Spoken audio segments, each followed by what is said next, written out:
যারা অনলাইনে কাজ করে। কেউ হয়তো ডাটা প্রসেসিং এর কাজ করছে, কেউ হয়তো ডিজাইনিং এর কাজ করছে, কেউ হয়তো কন্টেন্ট মেকিং এর কাজ করছে। এদের বিরাট একটা অংশের একটা সমস্যা আছে। বিরাট একটা অংশের বলবো কেন, বলা যায় মোটামুটি সকলের একটা সমস্যা আছে। এরা বিদেশে যে কাজ করছে এবং কাজের বিনিময়ে যে পারিশ্রমিকটা তারা পাচ্ছে, সেই পারিশ্রমিকটাকে তারা আনতে পারছে না, দেশে আনতে পারছে না অফিসিয়াল ওয়েতে, প্রপার ওয়েতে। পেপালের কথা আপনারা কম বেশি সবাই জানেন, ধারণা আছে আপনাদের। পেপাল সহ আরো কয়েকটা এরকম ইনস্টিটিউশন আছে যারা এই ট্রানজেকশন গুলো করে। পেপালের এখানে কোনো অফিস নেই।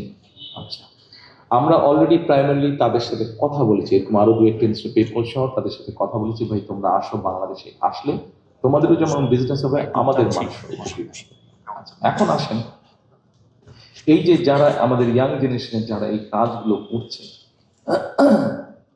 এদের আপনি খেয়াল করে দেখবেন ইন্টারনেটের একটা সমস্যা আছে।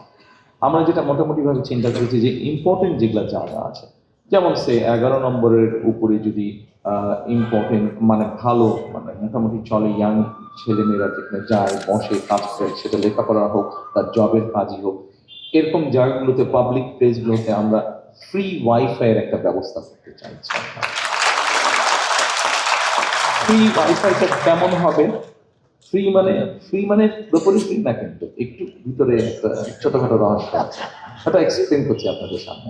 যেমন ধরেন, ফ্রি অবশ্যই আপনি পাবেন, ফ্রিটা আপনার হাতে 1 বা 1.5 ঘন্টার জন্য ফ্রি থাকবে। আপনি যখন লগ ইন করবেন, কতগুলো প্রসিজার আছে, প্রসিজারগুলো মেনটেন করতেই হবে। লগ ইন আপনি করলেন, লগ ইন হওয়ার পরে হয়তো আপনাকে 1 মিনিট বা 1.5 মিনিটের একটা অ্যাড আপনাকে দেখতে হবে।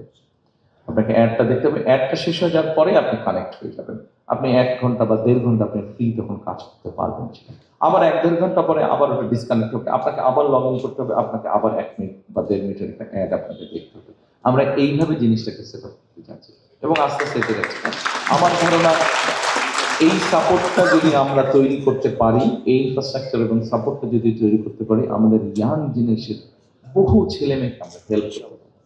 এখন আসুন, একটু আগে যে বললাম তারা যে যারা কাজ করছে, যেমন ধরেন কন্টেন্ট মেকার যারা কাজ করছে, এই কন্টেন্ট মেকারদের কাজ করতে গিয়ে পেমেন্টের একটা সমস্যা হচ্ছেই তাদের, অথবা তাদের কোনো ওয়ার্ক স্পেস তেমন নাই।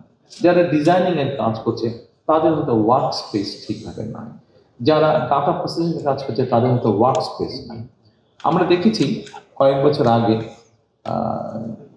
যারা এই দেশ থেকে পালিয়ে গিয়েছে, যারা এই দেশের মানুষের ভোটের অধিকার কেড়ে নিয়েছিল, তাদেরকে আমরা দেখেছি in the name of making IT park, অনেক বড় বড় বাংলাদেশের বিভিন্ন জায়গায়, খুব সম্ভবত এরকম 43টার মতন আছে, 43টার মতন IT park, in the name of IT park Virat building বানিয়েছিল তারা, কিন্তু ওই বিল্ডিংটাতে কোনো কাজ হয় না।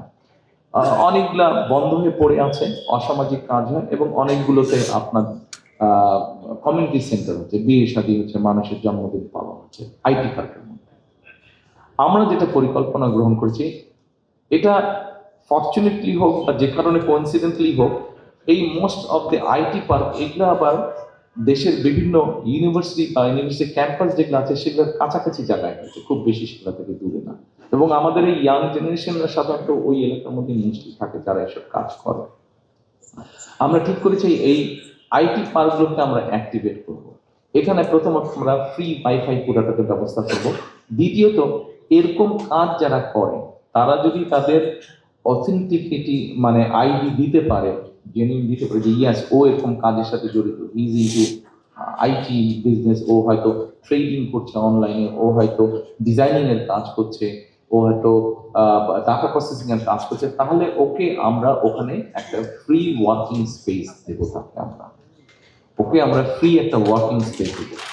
স্বাভাবিকভাবে এই মুহূর্তে হয়তো বেচারা তার মেসের কর্নারে বসে বিছানার উপরে বসে কষ্ট করে কাজ করছে, অথবা কোনো আত্মীয় স্বজনের বাসায় থাকে, অথবা 2-3 ভাই বোন একটা রুম শেয়ার করে থাকছে, সেখানে কর্নারে বিছানার উপরে বসে কষ্ট করে কাজ করছে, অথবা চেয়ারের উপরে বসে কোনো রকম ভাবে কাজ করছে। কিন্তু ওই ছেলেটা বা ওই মেয়েটা যদি একটা ওয়ার্কিং স্পেস পায়, তখন দেখা যাবে যে সেই 2-3 জন বন্ধু নিয়ে হয়তো 6 মাস পরে একটা কোম্পানি ফর্ম করলো, জব ক্রিয়েশন হচ্ছে।